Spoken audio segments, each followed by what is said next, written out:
양자 컴퓨팅. 요즘 이 말 정말 여기저기서 많이 들리죠. 네, 맞아요. 단순히 미래 기술이다 이런 수준을 넘어서 실제 막대한 투자금이 몰리고 있고요. 네, 엄청난 수익률을 기록했다는 소식도 들리고 차세대 핵심 기술로 확실히 뭔가 주목받고 있는 것 같아요. 그렇죠. 조 단위 시장이 열릴 거다 이런 기대감 속에서 그 잠재력에 대한 관심이 아주 뜨겁습니다. 이게 미래의 암호 체계를 완전히 뒤바꿀 수도 있고요. 아, 뭐 체계까지요? 네, 그리고 신약 개발이나 금융 모델링 같은 분야에서도 정말 혁신을 가져올 수 있기 때문이죠. 그래서 오늘은 이 양자 컴퓨팅 분야, 그중에서도 특히 투자 관점에서 시선을 확 사로잡고 있는 세 기업이 있잖아요. 네. 아이언큐, D-웨이브, 그리고 리제티 컴퓨팅. 이 세 기업에 대해서 한번 아주 깊이 파고들어 보려고 합니다. 좋습니다. 이 세 기업이 사실 양자 컴퓨팅이라는 굉장히 큰 목표를 향해서 각자 좀 다른 길을 가고 있거든요. 다른 길이요? 네, 마치 서로 다른 등산로를 오르는 탐험가들 같다고 할까요? 그래서 이들의 전략하고 기술 로드맵을 비교해 보면 앞으로 이 기술 경쟁 판도가 어떻게 될지 읽는 데 중요한 단서가 될 수 있을 겁니다. 이게 왜 중요할까 한번 생각해 보면요. 양자 컴퓨팅이 가져올 변화는 단순히 기술적인 차원을 넘어서잖아요. 그렇죠. 우리 사회 또 산업 전반에 걸쳐서 정말 혁명적인 영향을 미칠 수 있다.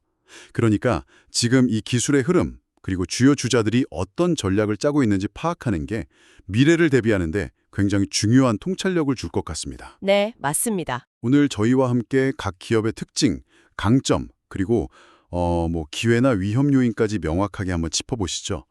좀 복잡하게 느껴질 수 있는 양자 컴퓨팅 세계, 그 핵심을 파헤쳐 보겠습니다.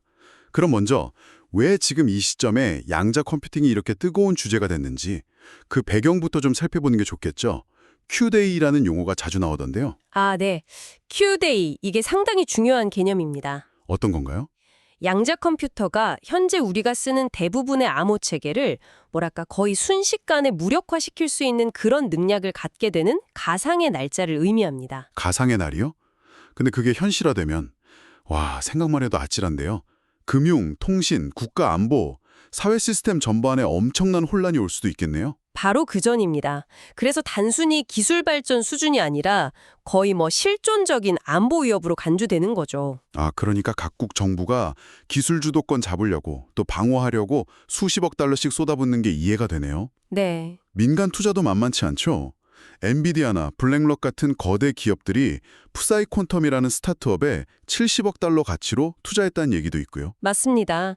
큐데이의 위협이 정부의 긴급한 투자를 이끌어내는 핵심 동력이고요. 근데 여기서 흥미로운 지점이 있어요. 흥미로운 점이요? 네.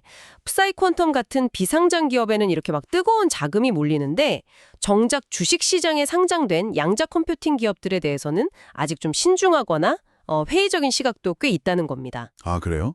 약간 온도차가 있군요. 네, 마치 초기 AI 분야 투자 때랑 좀 비슷한 양상이라고 할까요? 기술 잠재력하고 현재 가치 사이에 약간 간극이 있는 거죠. 그러고 보니 초기 AI 투자 때도 약간 그런 분위기였던 것 같아요. 저게 진짜 될까 싶었지만 결국 엄청난 변화를 가져왔잖아요. 그렇죠. 특히 그 AI 가능성을 누구보다 먼저 봤던 엔비디아가 양자 컴퓨팅 스타트업에 투자한다는 건 단순 투자를 넘어서 이 생태계 자체의 성장 가능성에 대한 아주 강력한 신호탄, 이렇게 볼 수도 있겠네요. 네, 그렇게 해석할 수 있습니다. 이런 시장의 온도차, 그러니까 비상장 유망주에 대한 기대감과 상장 기업에 대한 신중함 사이에서 오히려 또 기회를 찾을 수도 있다는 분석도 나옵니다. 불확실성 자체가 기회가 될 수도 있다. 그렇죠. 기술이 아직 완성되지 않았다는 불확실성이 투자 관점에서는 매력적일 수도 있는 거죠. 알겠습니다. 그럼 이제 본격적으로 개별 기업들 얘기를 해보죠. 첫 번째는 아이온큐입니다. 여기 최근 1년 주가 움직임이 상당히 인상적이었는데 핵심 전략이 뭔가요? 아이온큐의 움직임에서 가장 눈에 띄는 건 역시 공격적인 M&A입니다. 이걸 통해서 양자 컴퓨팅 인프라를 구축하겠다는 거죠. 인프라요? 네, 최근에 영국 기반의 옥스포드 아이오닉스라는 회사를 거의 10억 7,500만 달러, 엄청난 금액이죠. 여기에 인수하기로 하고 승인까지 받았어요. 와, 큰 규모네요. 그 옥스퍼드 아이오닉스 인수가 갖는 의미가 뭔가요? 아이온큐 기술이랑 관련이 있나요? 네, 아이온큐가 주력으로 삼는 게 이온 트랩 방식이거든요. 이 방식의 기술 로드맵을 더 강화하려는 움직임으로 볼 수 있습니다. 이온 트랩 방식. 그게 어떤 건지 좀 쉽게 설명해 주실 수 있을까요?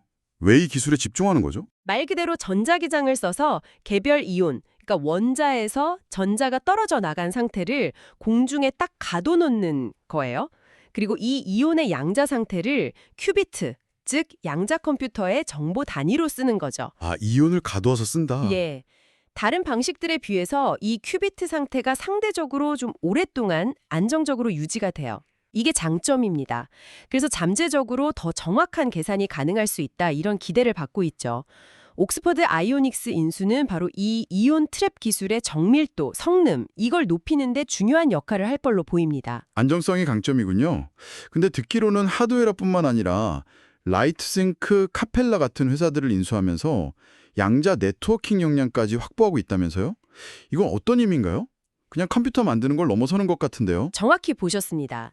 아이온큐는 단순히 강력한 양자 컴퓨터 하나 만드는 걸 넘어서 이 컴퓨터들을 서로 연결하고 또 사용자들이 쉽게 접속해서 쓸 수 있는 뭐랄까 양자 인터넷 같은 기반 시설, 즉 인프라를 구축하려는 아주 큰 그림을 그리고 있는 거죠. 양자 인터넷이요? 와. 네, 마치 초기 인터넷 시대에 통신망 깔았던 기업들처럼 다가올 양자 시대의 핵심 인프라 제공자가 되겠다, 이런 야심찬 목표를 가지고 있습니다. 정말 거대한 비전인데요. 미래의 데이터 고속도로를 우리가 건설하겠다, 이런 느낌이네요. 그럼 이런 전략을 밀어붙일 자금은 충분한가요? 네, 그 부분이 또 주목할 지점입니다. 아이온큐가 지금 현금성 자산을 약 16억 달러 정도 가지고 있어요. 16억 달러요? 네, 상당한 규모죠.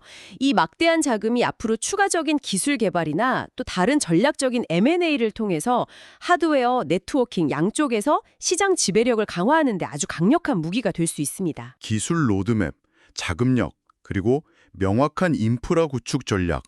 이 세 가지가 아이온큐를 주목하게 만드는군요. 그렇죠. 핵심 요인이라고 할 수 있습니다. 아이온큐 전략은 확실히 장기적인 관점에서 인프라를 먼저 잡겠다는 거네요. 알겠습니다. 그럼 두 번째 기업 D-Wave로 넘어가 보죠. 여기는 아이온큐랑은 길이 좀 다르다고 들었습니다. 네, 맞습니다. D-Wave는 이 양자 컴퓨팅 분야에서 아주 독특한 위치에 있어요. 대부분의 기업들이 궁극적인 범용 양자 컴퓨터 개발 경쟁에 뛰어들었잖아요. 네, 그렇죠. 근데 D-Wave는 현재 기술 수준으로도 실제 가치를 만들어낼 수 있는 양자 어닐링이라는 특정 방식에 집중하고 있습니다. 양자 어닐링. 조금 생소한데요? 그건 어떤 방식이고 어디에 쓸 수 있는 건가요? 양자 어닐링은요, 수많은 가능성 중에서 가장 좋은 해답을 찾는 문제, 그러니까 최적화 문제에 특화된 접근법이에요. 최적화 문제요? 예를 들면 어떤 게 있을까요? 예를 들어서 물류회사가 여러 도시를 도는데 가장 효율적인 경로를 찾아야 한다거나, 아니면 금융 쪽에서 다양한 상품으로 포트폴리오를 짰을 때 위험 대비 수익률을 어떻게 최대화할 것인가, 이런 문제들이 있죠. 복잡하게 얽힌 변수들 속에서 제일 좋은 조합을 찾아내는데 강점을 보이는 거죠. 아, 그러니까 당장 현실 세계의 복잡한 문제들을 푸는 데 초점을 맞추고 있다. 이론적인 가능성보다는 실제 돈 버는 모델을 추구한다는 점이 되게 흥미롭네요. 네, 지난 1년간 100곳 넘는 고객사에서 실제 매출을 올렸다는 걸 보면 이게 그냥 하는 말이 아니라는 거고요. 바로 그겁니다. 그게 D-Wave의 가장 큰 차별점이에요. 실용성을 전면에 내세우는 거죠. 범용 양자 컴퓨터가 언제 나올지 모르는 상황에서 기업들이 지금 당장 부딪히는 복잡한 최적화 문제 해결에 기여하면서 가치를 증명하고 있습니다. 기술 개발도 계속하고 있나요? 네, 최근에 발표한 새로운 애드밴티지2 시스템은 큐비트 간의 연결성을 기존 15개에서 20개로 늘렸거든요. 이건 더 복잡한 문제를 더 높은 품질의 해답으로 풀어낼 수 있게 됐다는 의미입니다. 기술 개발도 꾸준히 하면서 실질적인 성과를 내고 있다. 자금 사정은 어떤가요? 계속 갈 수 있을까요? 지금 한 8억 1,900만 달러 정도 현금을 가지고 있어서 단기적인 운영이나 지속적인 기술 개발, 사업 확장을 위한 자금 여력은 충분히 갖췄다고 평가받고 있습니다. 아, 그렇군요. 물론 아직 흑자 전환까지는 시간이 좀 필요하겠지만 실제 작동하는 시스템이 있고 돈 내는 고객이 있고 초기 상업적 성과가 있다는 점에서 아주 현실적인 대안을 보여주고 있는 거죠. 듣고 보니 확실히 매력적인 전략입니다. 그런데 이런 실용주의 노선이 장기적으로도 괜찮을까요? 혹시 범용 양자 컴퓨터 기술이 갑자기 확 발전했을 때 좀 뒤처질 위험은 없을까요? 그게 바로 D-Wave를 둘러싼 핵심적인 질문입니다. 단기적인 상업적 성과냐, 아니면 장기적인 기술 주도권 확보냐, 이 사이에서 어떤 전략이 결국 승리할 것인가 하는 논쟁이죠. D-Wave는 현재의 수익성과 실용성에 베팅하고 있는 셈인데요. 선택의 문제네요. 그렇죠. 그 선택이 옳았는지는 시간이 좀 지나봐야 명확해질 것 같습니다. 네, 흥미로운 관점입니다. 현재 가치에 집중하는 D-Wave. 그렇다면 마지막 주다. 리게티 컴퓨팅은 또 어떤 다른 목표를 가지고 있을까요? 여기는 가장 야심찬 도전을 하고 있다고 들었습니다. 네, 리게티는 양자 컴퓨팅 분야에서 어떻게 보면 가장 어렵고 동시에 성공했을 때 파급력이 가장 클 수 있는 목표. 바로 양자 우위, 퀀텀 스프리머시 또는 퀀텀 애드밴티지 달성을 정면으로 내세우고 있습니다. 양자 우위. 그게 정확히 어떤 상태를 말하는 건가요? 특정 종류의 문제에 한해서인데요. 현재 존재하는 가장 강력한 전통적인 슈퍼컴퓨터로도 현실적인 시간 안에 풀 수 없는 계산을 양자 컴퓨터가 해내는 것. 이걸 의미합니다. 슈퍼컴퓨터보다 더 뛰어나다? 네. 만약 어떤 기업이든 진짜 의미의 양자 우위를 중요한 문제에서 딱 입증한다면 그야말로 컴퓨팅 역사의 새로운 장을 여는 게임 체인저가 되는 거죠. 와, 정말 담대한 목표네요. 그 목표를 향한 기술적인 진전은 좀 있었습니까? 말처럼 쉬운 일은 아닐 텐데요. 물론입니다. 최근 리게티가 CPUS-1 36Q라는 자신들의 시스템에서 중요한 기술적 성과를 발표했어요. 두 개의 큐비트 사이에서 연산을 수행할 때 발생하는 오류율을 이전 시스템보다 절반 수준으로 줄였다고 합니다. 그래서 약 99.5%의 충실도를 달성했다고요. 99.5% 충실도? 그게 어느 정도 수준인가요? 양자 계산은 아주 작은 오류가 쌓이면 결과가 완전히 틀어질 수 있거든요. 그래서 이 충실도를 높이는 게 굉장히 중요합니다. 99.5%가 아직 완벽하진 않지만 그래도 의미 있는 진전이라고 볼 수 있습니다. 기술적인 허들을 하나씩 넘어가고 있다는 신호로 볼 수 있겠군요. 리제티는 어떤 방식으로 양자 컴퓨터를 만들어요? 아이온 Q의 이온 트랩과는 다른 방식인가요? 네, 리제티는 초전도 회로를 이용하는 방식을 주로 씁니다. 특히 초전도 칩렛, 슈퍼컨덕팅 칩렛이라는 작은 칩들을 약간 모듈처럼 연결해서 확장하는 전략을 추구하고 있어요. 칩렛 방식이요? 네. 이 방식의 잠재적인 장점은 칩 생산 공정이 기존 반도체 공정이랑 좀 유사한 면이 있어서 대량 생산이나 확장에 유리할 수 있다는 점입니다. 그리고 리제티의 또 다른 핵심 강점이 있는데요. 그게 뭔가요? Fab1이라는 자체 양자 칩 생산 시설을 가지고 있다는 겁니다. 직접 만든다고요? 그렇죠. 직접 칩을 설계하고 제작하고 테스트까지 다 하는 수직적 통합을 이룬 거죠. 이건 외부 파운드리에 맡기는 기업들에 비해서 기술 개발 속도를 높이고 빠르게 설계를 개선하는 데 상당히 유리한 조건입니다. 자체 생산 능력까지. 어떻게 보면 리제티는 양자 컴퓨팅이 가져올 궁극적인 파괴력, 그러니까 기존 컴퓨팅의 한계를 뛰어넘는 그 잠재력 자체에 모든 걸 거는 좀 순수한 베팅에 가깝다고 볼 수도 있겠네요. 아, 정확한 표현이십니다. 현재 가진 약 5억 7,160만 달러의 자금은 이 담대한 목표를 향해 나아갈 수 있는 시간을 벌어주고 있고요. 물론 양자 우위 달성은 아직 누구도 확실하게 성공하지 못한 미지의 영역이기 때문에 위험 부담이 가장 큰 전략이기도 합니다. 하지만 성공했을 때의 파급력 또한 가장 클 수 있죠. 자, 그럼 세 기업 이야기를 한번 종합해 볼까요? 아이온 Q는 이온 트랩 기술 기반으로 양자 컴퓨터와 네트워킹을 아우르는 인프라 구축에 집중하고 있고, 네. D-Wave는 양자 어닐링이라는 현재 활용 가능한 기술로 최적화 문제 해결이라는 실용적인 가치 창출에 힘쓰고 있고요. 그렇죠. 그리고 리게티는 초전도 칩렛과 자체 생산 시설을 무기로 궁극적인 양자 우위 달성이라는 가장 야심찬 목표에 도전하고 있다. 정말 각자의 색깔이 뚜렷하네요. 네, 그렇습니다. 어느 전략이 최종 승자가 될지는 아직 아무도 모르죠. 어쩌면 각자 자기 영역에서 성공하면서 공존할 수도 있고요.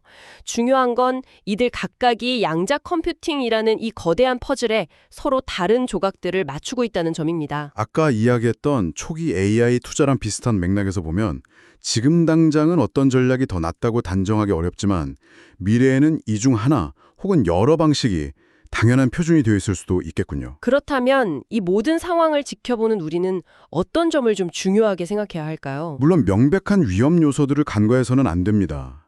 양자 컴퓨팅 기술 발전 속도가 생각보다 훨씬 더딜 수도 있고요. 그렇죠. 그럴 수도 있죠. 네, 그리고 그 사이에 기존의 전통적인 컴퓨팅 기술이 또 다른 혁신을 통해서 계속 발전하면서 양자 컴퓨터가 제공할 수 있는 실질적인 우위가 생각보다 푸지 않거나 아주 특정 분야에만 국한될 수도 있습니다.